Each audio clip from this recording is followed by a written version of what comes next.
voltando com o perfil de hoje, conversando com o deputado Paulo Ramos. Deputado, a gente estava falando sobre essa questão das empreiteiras que se juntaram com a associação de políticos, quer dizer, com a política de uma certa forma, e aí a gente chegou onde chegou a partir do governo Fernando Henrique. E o senhor estava dando uma análise sobre isso. Pelo que o senhor está falando e pelo que estamos vendo, pioramos muito. Tem caminho de volta? Tem. O Brasil não tem um projeto nacional.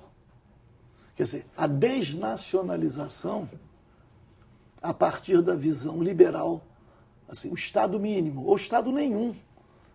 Se no governo do presidente Collor dizia, quanto menos Estado, mais saúde, mais educação, o Estado saiu de diversos setores, vem saindo, e como está a educação? Como está a saúde? Como está a segurança? Como estão os serviços públicos? Como estão os servidores públicos? O Estado está abrindo mão de suas responsabilidades públicas, transferindo para a iniciativa privada. Aqui no Rio são as OSs, as parcerias público-privadas. O desmonte é muito grande. E o resultado é esse que está aí.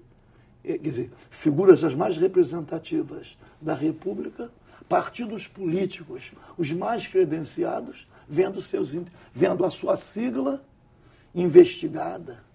Quer dizer, a contribuição para os partidos, a contribuição para as campanhas, representando o quê? Um conluio, uma cumplicidade, superfaturamentos, a corrupção impregnando praticamente todos os setores. As figuras mais representativas da República, estando aí suspeitas ou até condenadas. Formação de quadrilha, organização criminosa. Como é que fica o cidadão no seu sacrifício do dia a dia? Então é uma situação lamentável, mas resulta disso. Mas o senhor acha que a gente faz a volta? Claro, a esperança, acreditamos no discernimento. Imaginar que agora o Supremo Tribunal Federal, numa ação movida pela Ordem dos Advogados do Brasil, com o voto de 8 ministros em 11, manifesta o entendimento de que a contribuição de pessoas jurídicas, isto é, das empresas, que elas fazem assim, elas não contribuem para as campanhas nem para os partidos, elas fazem investimentos. Elas estão comprando a possibilidade de políticas públicas com superfaturamento e com desvio de recursos públicos. Mas o Supremo Tribunal Federal entende que esta contribuição é inconstitucional. Já teremos a próxima campanha sem a participação do capital privado, patrocinando candidaturas. E é possível não ter essa contribuição e nem o financiamento público. A contribuição pode ser da militância, estabelecendo até um limite máximo. Que é legítimo. Que aí cada um contribui dentro de um limite. É completamente legítimo, é ideológico. Cada um participa do partido que... Sem dúvida. Como já foi. Aí diz assim, mas vai voltar o Caixa 2? Não. As campanhas mais... Imagina não ter contribuição, como é que vai justificar? Porque a grande questão, e eu tenho batido nessa tecla, da participação do grande capital privado nas campanhas eleitorais, é que eles não compram só votos através da firma, eles compram a militância. É fácil perceber, chegam nas comunidades, quem é o líder da comunidade? Contratam, a campanha eleitoral virou um período de emprego temporário. Tem vaga aí para entregar papel, não é nem panfletar. Então, tem campanhas que contratam 4, 5 mil pessoas. O senhor acha que com essas questões, ideologicamente, nós perdemos muito como nação? Não. O Brasil hoje não é uma nação. Primeiro que não tem um projeto nacional. Quais são os princípios, quais são os valores, quais são as referências hoje para que nós possamos considerar o Brasil uma nação? Quer dizer, a representação política está legitimada como? Está legitimada pelo voto. Mas como esse voto é conquistado? É através da luta política? Não. Então, hoje nós temos aí como é que eu vou dizer? Até um apadrinhamento muito grande, famílias inteiras se sucedendo nos mandatos, às vezes simultaneamente. Então, é difícil ver órgãos de pesquisa, os meios de comunicação, o custo de um anúncio no jornal, de uma candidatura. E a gente, às vezes, pega o jornal e vê quanto custou a propaganda, tem limite. Vê lá, R$20 mil, R$18 mil, o anúncio de um dia. Então, retirar o poder econômico vai significar a possibilidade de afirmação das verdadeiras lideranças populares. A militância, a luta política e os partidos políticos vão ser mais valorizados. Sem dúvida. Deputado, o senhor passou na sua militância um bom período na época da ditadura, como nós falamos, e lutou muito em prol da democracia. Nós éramos um Brasil muito diferente do Brasil que somos hoje. Isso é inegável. Qual é a maior ou a melhor lição que nós ganhamos e não podemos perder de vista? Não podemos perder as liberdades democráticas. Porque enquanto há liberdade de participação, enquanto há possibilidades, né, de organização, de expressão, seguramente é possível, e essa é a minha expectativa. A minha expectativa de um partido político que represente esse caminho, essa alternativa para o povo brasileiro, um projeto nacional, um projeto de país, um projeto de nação, valorizando o quê? A soberania nacional. Sem soberania, o Brasil não tem soberania. Nós pegamos aí, o Brasil vive nesse cassino, o sistema financeiro. Quem é que determina que $1 compra R$4? Quem é que determina o valor das ações? Quem é que determina que os juros aqui no Brasil tem que ser 14%, enquanto nos Estados Unidos nem 1%? Na Europa já juros negativos. Quem é que impõe isso? Você pega hoje os jornais, está assim, a ação da Petrobras caiu num dia para o outro, cresceu 12%. Quem é que ganhou com isso? Quem é que perdeu? E as contas numeradas e secretas? Essa imoralidade patrocinando o quê? O desvio de recursos públicos, patrocinando o crime organizado e todo um antro de corrupção. E o senhor acha que o Brasil, o povo brasileiro, digamos assim, é pouco participativo? A gente teria que sair mais em busca dos nossos direitos, como já saímos na época, especialmente que conversamos agora, foi a questão da democracia? Eu registro uma coisa que eu vivenciei.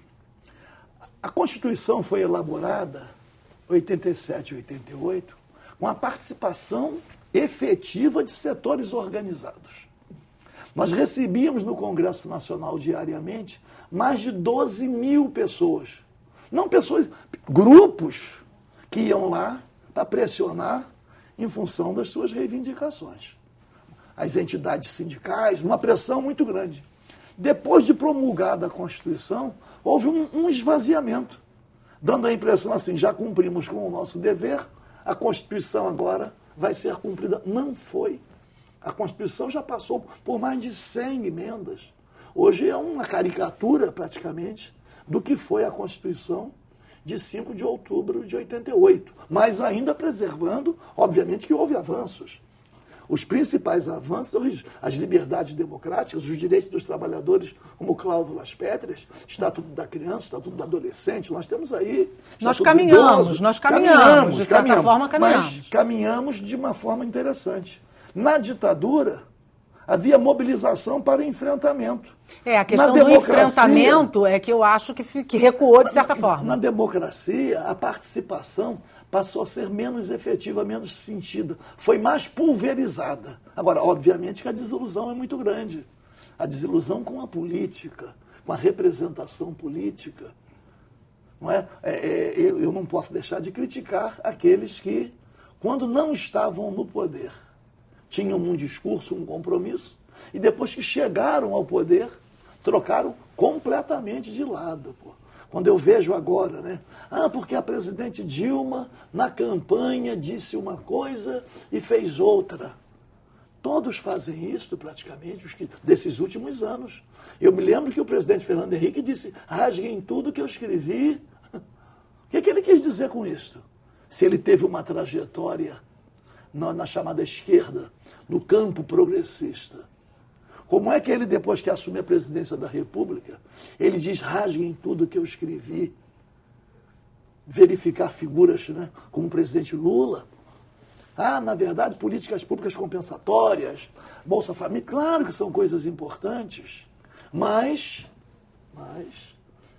o compromisso assumido com a ética.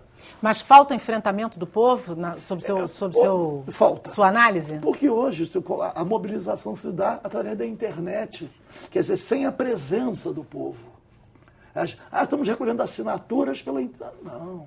A participação tem que ser efetiva, de corpo presente.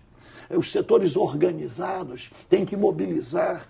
Mas tudo... Mas o senhor acredita que isso é muito em função do desgaste da imagem política e por isso as pessoas desacreditam ou porque elas são realmente menos mobilizadas? Não, porque isso é uma construção, isso é um processo. Quer dizer, a desmobilização também não é algo assim que não foi pensado, isso veio sendo construído. E vários foram aderindo. Pô.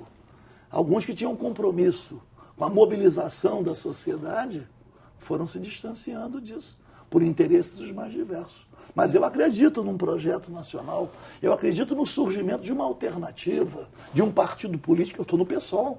Eu entendo que o PSOL há de ser o partido a mobilizar todo o campo socialista, mas com um projeto nacional, observando princípios que devam ser respeitados pela sociedade como um todo. Retomando alguns, talvez, né? Recuperando valores que hoje estão completamente... O senhor foi do PDT durante muitos anos, né? Foram muitos anos mesmo, né? Convivi com o Leonel Brizola, com o Darcy Ribeiro, com o Brandão Monteiro, Lisânias Maciel, Bocaiúva, um monte de companheiros. Né? O pessoal da linha de frente do PDT, Abdias Nascimento, assim. Abdias Nascimento, uma figura, inclusive, e vários outros. A gente fica citando nome, às vezes. Eu tenho uma preocupação. De esquecer um ou outro. Esquece um ou outro, acaba... mas foram muitos anos. Muito. Nosso Afonso Celso, que faleceu agora esses dias, o Afonsinho. E agora o senhor foi para o PSOL. A questão ideológica, como é que ficou nessa coisa? Sai daqui e vai para lá? Na verdade, eu fui pela questão ideológica. Eu vi que o PSOL... E o que mudou para que o senhor pudesse recomeçar. Trocar? Eu, na verdade, não quero mais tratar desse tema em respeito aos companheiros, mas o meu entendimento foi que o PDT deixou de ser, para mim, um instrumento da luta pela construção do socialismo. E vi no PSOL esse recomeço. É um partido novo, ainda, né, em fase de construção, mas há de representar essa alternativa. O senhor é um deputado muito presente nas ações parlamentares aqui na casa, e foi também como deputado federal, e já chegou a presidir 50 audiências públicas na Comissão de Normas Internas. Na Comissão de Servidores, na comissão que trata realmente do que é mais a sua plataforma, né?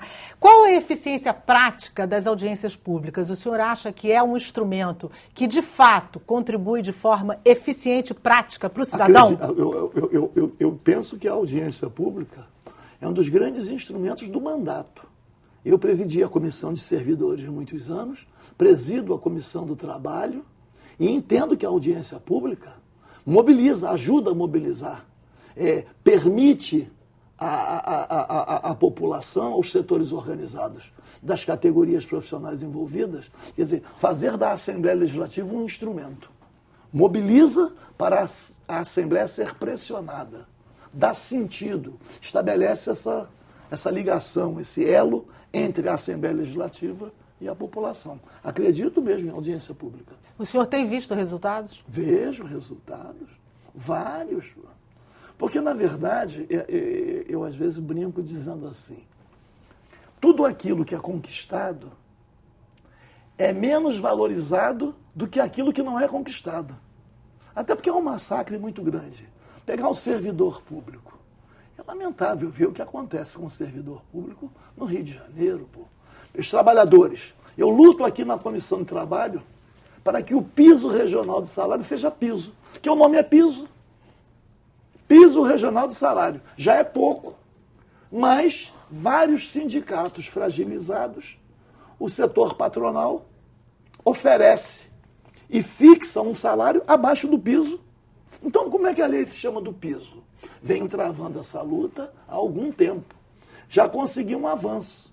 Na lei do piso, não permite, a estadual, vem sempre lá dizendo, o piso salarial para as categorias abaixo, tal, aí vem, salvo lei federal, conversão ao acordo coletivo. Eu boto sempre a emenda e agora já vem. Que o fixe é maior será D. Então, ali tem que ser o piso. Qualquer acordo coletivo só pode ser para aceitar um salário acima daquele. Estamos lutando para a redução das faixas, agora com 8. Vamos tentar este ano reduzir para 6. Por quê? Para fazer uma remuneração melhor. A economia do Rio de Janeiro permite isto. Qual dessas ações o senhor considerou das mais relevantes, destas tantas que o senhor já participou? Mas o senhor vai responder para a gente no próximo bloco. A gente vai fazer um pequeno intervalo e voltamos com mais Perfil para você.